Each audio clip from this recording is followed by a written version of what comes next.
السلام علیکم ورحمت الله وبرکاته. قدرمنو دوستانو، خدای پاک دې کړي چې ټوله جوړ روغ خوشحاله به یاست. بسم الله افغان یم. ډېر خوشحاله یم چې ستاسو قدرمنو په درانه چوپړ کې حاضر یم.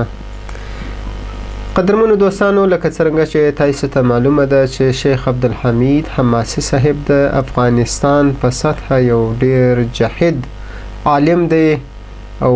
ډېر ښه مبلغ دی، ډېر ښه فکر لرونکی عالم دی. زه د شیخ عبدالحمید حماسي صاحب یو ویډیو تاسو ته نشروو چې دی په دې ویډیو کې صرفاً بحث پر علماو دی. دی وایي چې ولې په افغانستان کې د افغانستان علما وي، سره له دې چې په افغانستان کې ډېر غټ علما وي سته، چې په جهاني سطحه غټ علما وي په افغانستان کې سته، او بیا هم دوی نسي کولی چې خپل رای او خپل نظریه جامعه ته وړاندې کړي. وایي ولې موږ همیشه د پاکستان او یا هم د عربستان څخه فتوا اخلو. راځئ په دغه اړه باندې شیخ عبدالحمید حماسي صاحب خبرې کوي، نو درځئ چې ویډیو در باندې وګورم. خو کله چې دا اوس زمانه کې فقهي معاصرو مسلو باندې موږ فتوا کوو، د چا افغانستان کې ډېر ښه علما شته، ډېر ښه علما شته. خو کله چې دا اوس زمانه کې فقهي معاصرو مسلو باندې موږ فتوا کوو، د چا اقوال نقل کوو، د پاکستان، د مصر، د نورې دنیا علماو، یا به مفتي تقي نه اقوال نقل کوو، یا به علامه دکتور زهیري نه. ولې موږ خو موږ دې ته دا طالبانو یو لوی ظلم ده چې افغانستان کې علمي میدان کې سوی. شیخ صاحب مبارک وایي دا د افغانستان د علماو په حق ډېر غټ ظلم دی. خو که موږ ودې ته راسو چې 40 کاله افغانستان اشغال و، هغه ځان ته بېله مسله ده، خو اوس خو الحمدلله افغانستان د نړۍ په سطحه یو آزاد مستقله هیواد دی. د ده مقصد دا دی چې وایي اوس راځي چې ټوله لاسونه سره ورکړو او خپل علماوې راپورته کړو او خپل علماوې مستقله وساتو. باید علماوې دونه پرمختګ وکړي چې جهان او نړۍ د دوی د پرمختګ څخه متاثره سي. تاسې تر اوسه طالبانو نوې مسله چې راپېښه سوې، تاسې اورېدلې دي چې افغاني علما فتوا ورکړي، خو مجبور دی چې په چا به یې ورکړي. یا پاکستان عالم، یا د هند په عالم، یا د مصر په عالم. موږ ویلي، موږ ته یې داسې ویلي ته به رایه نه وایې، او که بل ویلې هغه رایه بیا ته منې. د شیخ صاحب د دغه خبرې سره زه واقعا چې ډېر موافق یم. موږ په افغانستان کې ډېر جاهد علماوې لرو. یو د هغوی څخه هغه عالم به درته یاد کړم چې که چیرې دا عالم بل هیواد کې په بل کشور کې وای، دا به د جهان رسنیو د ده تعریف کولی. ولې خو متاسفانه چې په افغانستان کې هیڅوک نوم هم نه اخلي. هغه یو ډېر ستر شخصیت دی چې 2 کتابونه دا اوس د نړۍ په سطحه په اسلامي کشورو کې د ده 2 کتابونه دا اوس درسیږي چې زه درک لرم چې شیخ نور احمد اسلامجار صاحب د هرات حسنی والی چې د 2 کتابونه جوړ کړي دي چې دا اوس عین په مصر کې هم درسیږي. په ټوله سعودي د سعودي عرب په کشورو کې دغه 2 کتابونه د اوس درسیږي چې کوم معلومات ماته سوی دی، او په افغانستان کې اصلا څوک نوم هم نه اخلي. یعنی د شیخ صاحب مطلب دا دی چې دونه غټ علماوې موږ په افغانستان کې لرو، او بیا هم موږ رایه یا د پاکستان څخه اخلو یا د سعودي عربستان څخه اخلو. دی وایي چې دا واقعا د افغانستان د علماو په حق غټ ظلم او جفا ده. ولې زه رایه ونه وایم؟ زه هرات ولایت ته تللی یم، سپین ږیری عالم اوس وفات سوی، د ده مدرسې تللی یم، هراتي طالبان مې پېژني. دوستانو، دغه یو ډېره جالبه واقعه ده چې شیخ صاحب مبارک راغلی و هرات ولایت ته، بیا د یو غټ عالم سره لیدلی و. هغه عالم و ده ته دا کیسه کوي. اوس ګورئ شیخ صاحب مبارک د دغه عالم واقعه بیانوي چې واقعا ډېره جالبه او ډېره دردونکې واقعه ده. نه بل زړه مدرسه وه، دغه د ابوالولید صاحب هرات کې مولانا فایز صاحب رحمه الله هغه وخت کې دی ژوندی. باندې چې راووتلم، یو د دې مدرسې یو شیخ، اوس فکر کوم د هرات ولایت علماو کې شورا کې نو هغه ما ته یو خبره وکړله وایي حماسي صاحب یو خبر درته کوم یو علمي مسله ده هغه علمي مسله دا ده علامه مفتي تقي صاحب یوه خبر کړې ده وایي کله چې دغه پیسې جنس په جنس بدلیږي پیسې جنس په خلاف الجنس پیسې چې و زمانه کې بدلیږي نو مفتي تقي صاحب لیکلي دي وایي که دا بسعر اليوم وي جایز ده که بسعر اليوم نه ده جایز ده ما ته ویلي وي دا مسله د سعر اليوم که نه یم نو شرعا خو دا ناروا نه ده نو طالبانو دا د ده رایه وه یو عالم خو چونکې بېچارګي داسې په اسانه دا مسئله چا سره نه سو شریکولی چې بیا خو که نه دلته د دا صفت مړګی سپینګری عالم و ګیره کې سپین ول نو ما ورته ویل دا ډېر خوندور خبره ده ولا چې زه اوس خپله طالبانو ته چې کله وایم د مفتي تقي صاحب قول چې نقل کړم بسعر اليوم ټکي که بسعر اليوم نه یم طالبانو صحیح دی نو دا یوه رایه سو د موږ د افغانستان د عالم رایه سوله دلته دا یعنې داسې په زړه و نازړه یې راته ویلي یو بل عالم یې راته وښود وایي هغه ته مې ویلي دي هغه مې ډېر ولټلمه هغه عالم نوم ذکر کوم نه طالبانو نه یې ده ذکر کوم وایي هغه عالم ته مې ویلي وي ډېرې داسې ولټلمه نې تا ته یې مې دا ډېره ښه رایه ده خو رښتیا هم طالبانو ولې زه چې رایه وایم ته ما رټې د ما رایې ته احترام وکړه ښه رایه دی دا اوس په دغه عمل دی تا رایه داسې یاده نو رټې دې ولې ما سره به طالبانو دا عهد کوئ چې موږ په افغانستان کې په علمي میدان کې ګوره انسان الله دومره له شیانو نه ډک کړی په زړه کې شیان دي چې کله انسان د علوم ځان سره یو ځای کې نوي فکرونه رامنځته راځي دغه نوي فکرونه طالبانو دا د همغه عصر چې ته پکې واقع د هغه عصر مشکلات په دغه مسلو باندې حل کېږي صحیح نو طالبانو مونږ به په طالبانو په علماو دیني مدارسو په ټولو علمي میدانونو کې څوک کوو خیر ده منو به یې نه په چا په زور خو وایو به یې چې ما ذهن کې داسې یوه رایه ده وړاندې کوو به یې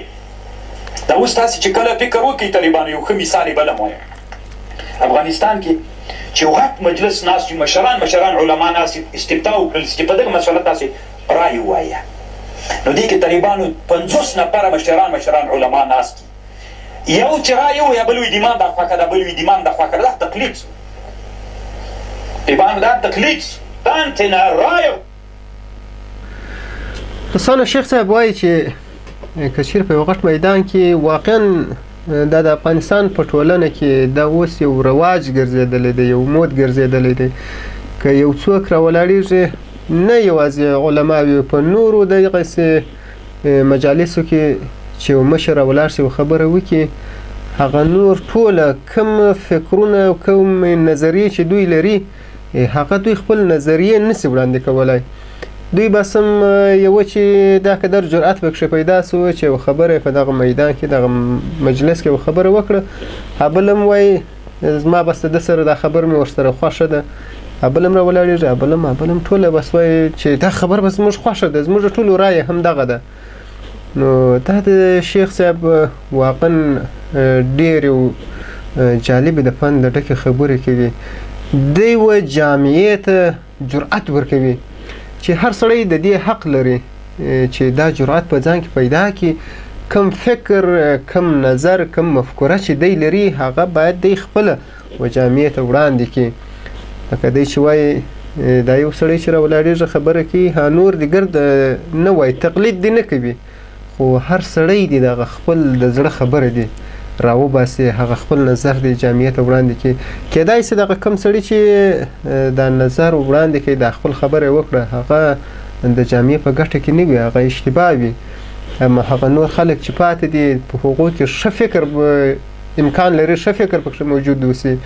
نو هر سړی دی د خپل فکر او راه میدان ته راوباسي او خپل نظر دی وړاندې کړي پوښتل سوي وشاورهم له دوی نه مشوره وغواړه هر یو خپله خبر راوباسئ تاسې دا تجربه کوي طالبانو ویې کوي په افغانستان کې دا 50 علماو کې 2 علما رایې وي نور ټول مقلدین ولې